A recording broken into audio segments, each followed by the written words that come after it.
Hello everyone. मेरा नाम आदित्य है और मैं प्रोस्पेक्ट आईएएस में इंडियन पॉलिटी एंड गवर्नेंस यानी कि भारतीय राजव्यवस्था और शासन एवं पीएसआईआर यानी कि राजनीति विज्ञान और अंतर्राष्ट्रीय संबंध की ऑप्शनल की क्लासेस लेता हूं।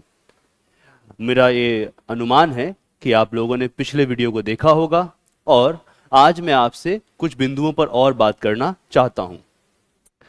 जहां तक पीएसआईआर ऑप्शनल की बात है, एक प्रश्न बच्चों के मन में अक्सर रहता है कि क्या ऑप्शनल के लिए हमें कोचिंग करना चाहिए।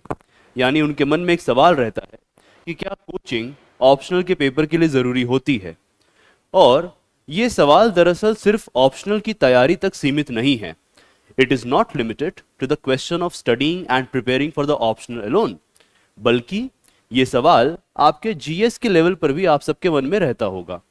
और कमोबेश कई प्रकार के मत आपको मिल जाते हैं।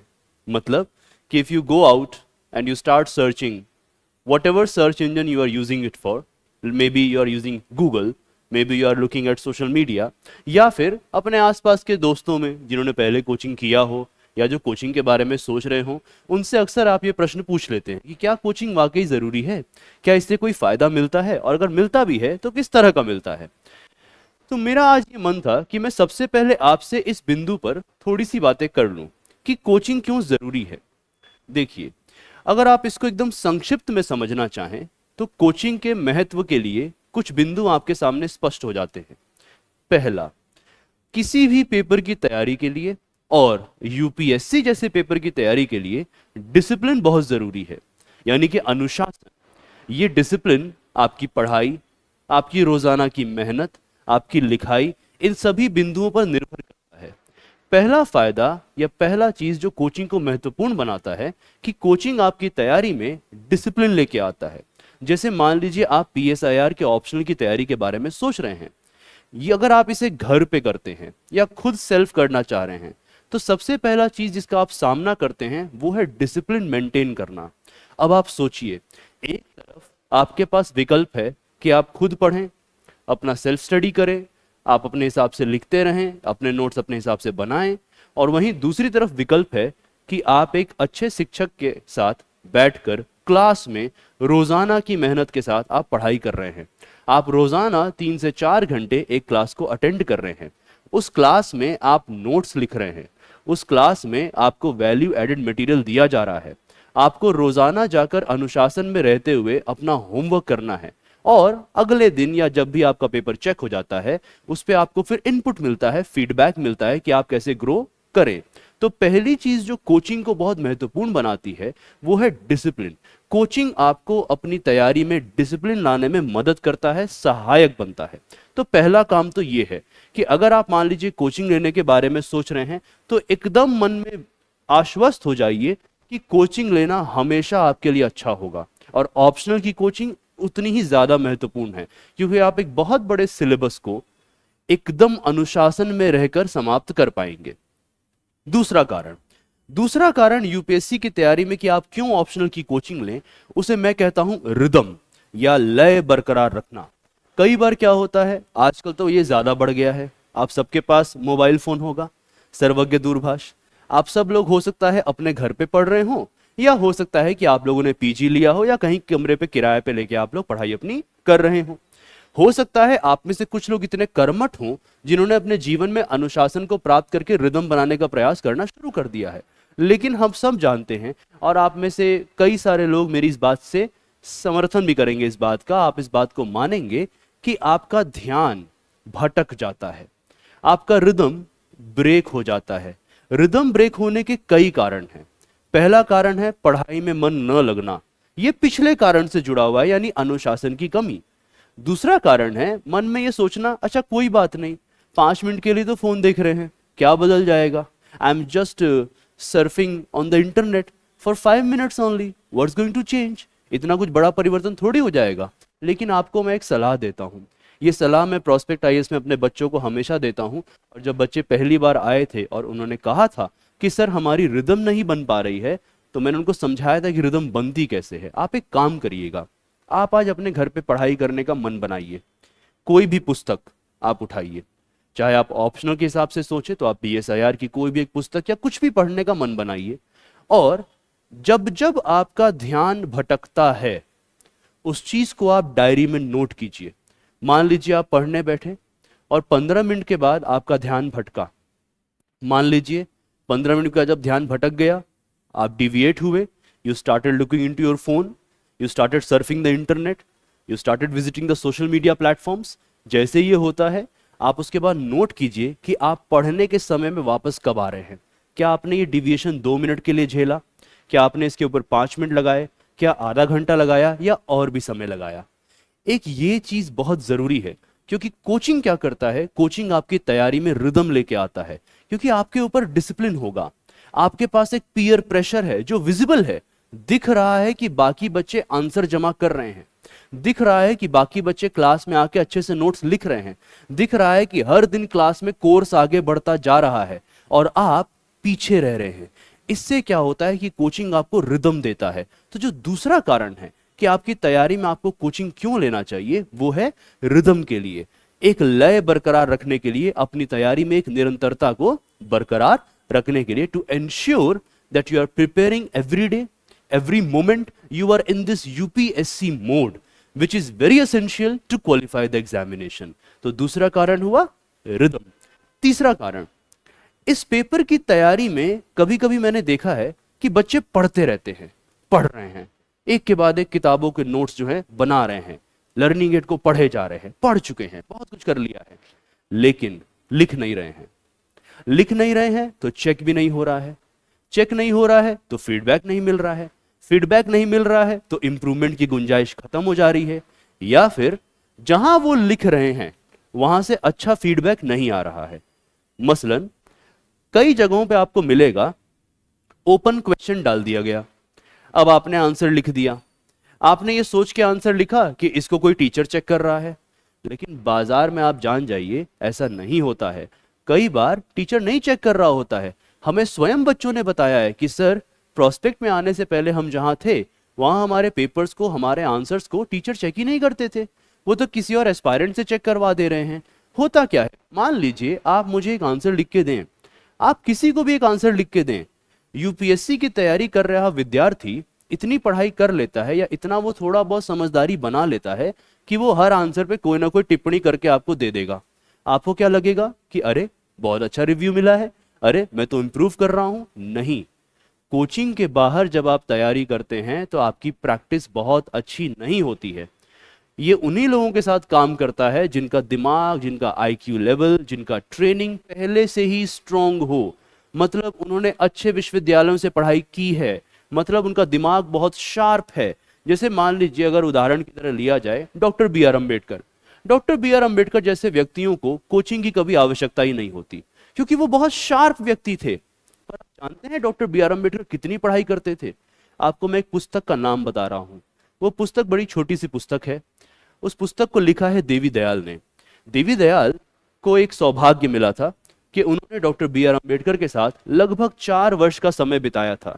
He spent nearly 4 hours with Dr. BR Ambedkar. He was his librarian. वो उनके लाइब्रेरी में काम करते थे और उनकी पुस्तक का नाम है daily life and routine of doctor BR Ambedkar. मैं जब ग्रेजुएशन का विद्यार्थी था तो मैं हमेशा इंस्पायरिंग लोगों की किताबें पढ़ा करता था, मेरी आदत थी। कॉलेज में जाके लाइब्रेरी में मैं देर तक बैठा रहता था, या पुस्तकें ली, इशू करवाया, थोड़े समय के लिए अपने घर पे पहुंचे और पढ़ने में लग गए। मेरे जो शिक्षक हैं, जो आज बहुत अच्छी जगह पढ़ा भी रहे हैं और वो मेरा बड़ा आदर भी करते हैं और मुझे बहुत प्यार भी करते हैं, उन्होंने मुझे कहा था कि आप जिस तरह के बच्चे हैं बेटा, आप किताबों को पढ़ने में रुचि रखते हैं, उसको जानते हैं, तो आप खूब किताबें पढ़िए। जब उस पुस्तक को मैंने पढ़ा तो मुझे पता लगा कि एक शब्द होता है डिलीजेंस, एक शब्द होता है जिसे हम बोलते हैं हार्ड वर्क, एक शब्द होता है डिसिप्लिन, एक शब्द होता है रिदम, और एक शब्द होता है रोजाना का प्रैक्टिस। देवी दयाल उस पुस्तक में लिखते हैं कि डॉक्टर BR अम्बेडकर ने, मान लीजिए उन्होंने एक किताब लिखना शुरू कर दिया है, अब वो लिख रहे हैं, पब्लिशर को उन्होंने उस किताब के कुछ चैप्टर्स की कॉपी भेज दी, पब्लिशर के पास पहुंच गया। जब पब्लिशर अगले चैप्टर की कॉपी लेने आ रहा है तो डॉक्टर BR अम्बेडकर रोजाना इतना लिखने का प्रैक्टिस रखते थे कि वो पुराने चैप्टर पर इनपुट जोड़कर नया चैप्टर दे रहे हैं। कई बार पब्लिशर खफा हो जाते थे कि अरे डॉक्टर साहब, आपने पिछले हफ्ते तो ये पेपर हमें दिया था, अब आप इसमें एडिशन कर दे रहे हैं। ये क्या आता है? ये आता है डिलिजेंस से, ये हार्डवर्क से आता है। तो अगर आप इस तरह की क्षमता रखते हैं तो मैं कहूंगा बिल्कुल आप घर पे पढ़ाई कीजिए, मेहनत कीजिए। लेकिन कमोबेश हमने ये देखा है कि ये सेल्फ डिसिप्लिन, रिदम में रहना और प्रैक्टिस करना, ये तीनों चीजें आज के युग में बहुत बच्चे नहीं कर पाते हैं। तो कोचिंग जो तीसरा काम करता है ना, कोचिंग आपके प्रैक्टिस को आगे बढ़ा देता है। अगर आप इस पेपर में लिखने की प्रैक्टिस नहीं कर रहे हैं, रोज अगर आप नोट्स नहीं बना रहे हैं, तो ये बहुत बड़ी संभावना है कि आप दूसरों से पीछे रह जाएंगे। और अगर आप दूसरों से पीछे रह गए अपनी तैयारी में तो कोई फायदा नहीं है। इसीलिए आप कोचिंग ज्वाइन कीजिए। जब आप कोचिंग ज्वाइन करेंगे तो आपका प्रैक्टिस बढ़ेगा। रोजाना सोचिए आप आंसर लिख रहे होंगे, रोजाना के बेसिस पे आप नोट्स बना रहे हैं और वो नोट्स ऐसे हैं जो रिच हैं। उन नोट्स को पढ़ने के बाद आपको किसी और चीज को पढ़ने की आवश्यकता नहीं होती है। इस तरह के नोट्स हम यहाँ लिखवाते हैं और बच्चों ने बकायदा देखा भी है। जो learning aid, value added material आपको मिल रहा होगा, उसके दम पर आप बहुत अच्छा आंसर लिख रहे होंगे और रोजाना शिक्षक स्वयं आपके आंसर को चेक कर रहे होंगे। तो एक काम जो कोचिंग करता है वो है प्रैक्टिस को आगे बढ़ाना। अगला कारण कि आपको कोचिंग क्यों ज्वाइन करना चाहिए, खासतौर पे ऑप्शनल के लिए, आप उसे समझ जाइए। ऑथेंटिक और रिक्वायर्ड नॉलेज, एक तो सटीक ज्ञान मिले और जितने की जरूरत है उतना ही मिले। पॉलिटिकल साइंस में एक कमाल के विचारक रहे हैं, उनका नाम है माइकल ओएकशॉट। कभी कभी लोग उनको रूढ़िवादी चिंतन से उनको जोड़ देते हैं। और माइकल ओएकशॉट को जब मैं पढ़ रहा था अपने ग्रेजुएशन के दिनों में, तो उनकी एक बात मुझे बड़ी अच्छी लगी थी। उन्होंने एक बात कही थी कि दुनिया में जो नॉलेज का भंडार है ना, वो समुंदर की तरह है, इतना विशाल है, ह्यूज। और हमारा दिमाग जिसको ग्रहण कर पाता है, जिसको प्राप्त कर पाता है, वो समुंदर की एक बूंद की तरह है। कुछ लबोलुबाब उनकी बात का यही था। अन्य विचारक भी रहे हैं जो कहते हैं कि नॉलेज भी इनफाइनाइट है और हमारे माइंड की कैपेसिटी भी इनफाइनाइट है। जितना चाहे हम उतना उसको यूज कर सकते हैं, इन्फिनिटी तक जा सकते हैं। लेकिन क्या यूपीएससी के लिए इतने की आवश्यकता है? बिल्कुल भी नहीं। पिछले ही वीडियो में मैंने आपको बताया है कि नॉलेज जो यूपीएससी मांग रहा है, जो इस पेपर की जरूरत है, वो बीए ऑनर्स पॉलिटिकल साइंस के पूरे सिलेबस पढ़ने की आवश्यकता नहीं है। वो कम है, बहुत ज्यादा नहीं है, लेकिन इतना जरूर है कि उसमें समय लगता है। और प्रश्न आपके BA honours political science level के आते हैं, मात्र बीए लेवल के नहीं आते और एमए के लेवल से नीचे के आते हैं।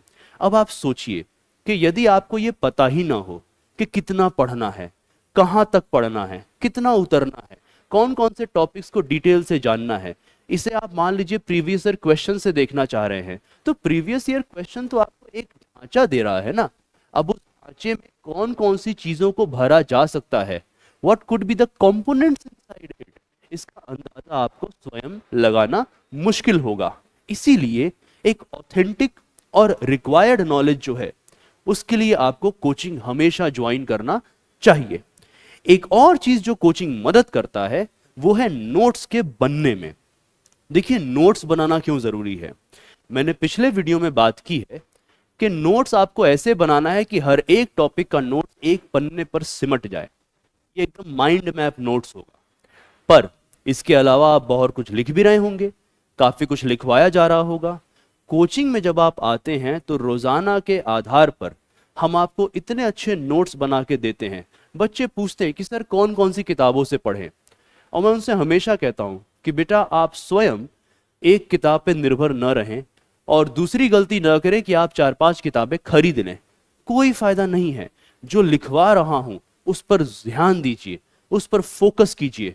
मेरा ये विश्वास है और ये सिद्ध भी हुआ है कि जितना हम लिखवा देते हैं, जब आपकी क्लासेस खत्म होती हैं तो आपके पास इतने अच्छे नोट्स होते हैं कि आपको न तो किसी किताब को पढ़ने की आवश्यकता है, ना आपको 10 तरह के रेफरेंसेस को देखने की आवश्यकता है। आप इतने अच्छे नोट्स लेके क्लास से जाते हैं और प्रैक्टिस के माध्यम से आप उन नोट्स को दिमाग से पेपर पर लाने की कला भी सीख लेते हैं। इसीलिए ये एक और कारण है कि आपको कोचिंग क्यों ज्वाइन करनी चाहिए। अब इसके बाद एक और प्रश्न मेरे दिमाग में हमेशा रहता है, वो होता है फीस को लेकर। फीस को लेकर अक्सर बच्चे कहते हैं कि कोचिंग इतना फीस क्यों लेता है। बहुत बड़ी बात करते हैं कि कोचिंग इतना फीस ले रहा है वगैरह वगैरह, उसमें कारण जोड़ देते हैं। मैं आपको एक बात बताता हूं, आप एक शिक्षक की तरह भी सोचिए। रोजाना की मेहनत, रोज इंफ्रास्ट्रक्चर का कॉस्ट, प्रिंटिंग कॉस्ट, लेबर, पूरा का पूरा जो ये ढांचा है इसको बरकरार रखना, इन सब के लिए हमें मुद्रा की आवश्यकता होती है। जाहिर सी बात है, आप घर चलाते हैं, घर में बजट करना पड़ता है। पिताजी या माताजी कमाते होंगे, वो बजट करते हैं, मैं भी काम करता हूं, मैं भी बजट लेके चलता हूं। हर चीज के लिए मुद्रा की आवश्यकता होती है। परंतु क्या प्रोस्पेक्ट आईएएस फीस के चक्कर में बहुत ज्यादा फीस मांग रहा है? बिल्कुल भी नहीं। हमारा ये सिद्धांत हमेशा से रहा है कि हमारे कोचिंग से एक भी ऐसा बच्चा वापस नहीं लौटना चाहिए जिसे फीस को लेके समस्या हो। और हम बाजारवाद के पक्ष में नहीं हैं। बाजारवाद क्या है? देखिए, आप आते हैं कहीं कहीं पे हमें दिखता है 2.5 लाख फी मांगी जा रही है, 3 लाख फी मांगी जा रही है, कई जगह पे कॉम्बो का लालच देकर फीस को थोड़ा एडजस्ट करके बच्चों से पैसा ले लिया जा रहा है। देखिए, ये कुछ भी अच्छी बात नहीं है, हम स्वयं इसके पक्ष में नहीं है। तो आप कोचिंग वही चुनिए जो फीस को लेके बहुत ही लॉजिकल फी आपसे डिमांड करती हो। और इसीलिए ये जो फीस का इशू है ये इस तरह से सॉल्व होता है। तो मुख्यतः ये प्रमुख कारण है कि किसी भी बच्चे को कोचिंग क्यों ज्वाइन करना चाहिए। और यदि आप इन कारणों को लेकर और बातें जानना चाहते हैं तो मैं पुनः दोहरा देता हूं, हमारे इस स्क्रीन पर जो 2 नंबर आ रहे हैं, आप उससे कॉल करके उस पर मुझसे संपर्क कर सकते हैं और बाकी जो व्यक्ति हैं उनसे भी संपर्क कर सकते हैं। तो आप जरूर अपने ऑप्शनल की तैयारी के लिए आप कोचिंग को ज्वाइन कीजिए। कोचिंग को ज्वाइन करके आपको ये सारे के सारे बिंदुओं पर फायदा होगा, लाभ मिलेगा और आपकी तैयारी ज्यादा कुशल, प्रभावशाली, आप स्वयं महसूस करेंगे कि आप अपनी तैयारी में और अधिक कार्यकुशल हो गए हैं। तो मुख्यतः मैं दोहरा देता हूं क्यों आपको कोचिंग ज्वाइन करना चाहिए। अनुशासन के लिए यानी डिसिप्लिन, रिदम यानी लय बरकरार रखने के लिए, प्रैक्टिस के लिए कि आप लिखते रहें, प्रैक्टिस करें, आपको एक ऑथेंटिक और जितने नॉलेज की रिक्वायरमेंट है वो आपको कोचिंग से मिलती है। और इतना ही नहीं, जब आप क्लास नोट्स बना के जाते हैं तो आपके पास एक व्यापक सामग्री होती है और वो व्यापक सामग्री के आधार पर आप अपने पेपर में अच्छा प्रदर्शन करते हैं और इसकी संभावना भी बढ़ जाती है। तो आगे जब कभी भी आपके मन में ये दुविधा हो कि कोचिंग ज्वाइन करना चाहिए कि नहीं करना चाहिए, आप मेरी इन बातों को ध्यान रखिएगा। और यदि आपके किसी मित्र को भी यही दुविधा है तो आप उसे ये वीडियो दिखा दीजिएगा। मेरा ये विश्वास है कि आपके मित्र को भी मेरी बातें समझ में आएंगी और आप भी मेरी बातों से सहमत होंगे। बहुत बहुत शुक्रिया, थैंक यू। प्रोस्पेक्ट आईएएस के चैनल पर आने के लिए आपका धन्यवाद।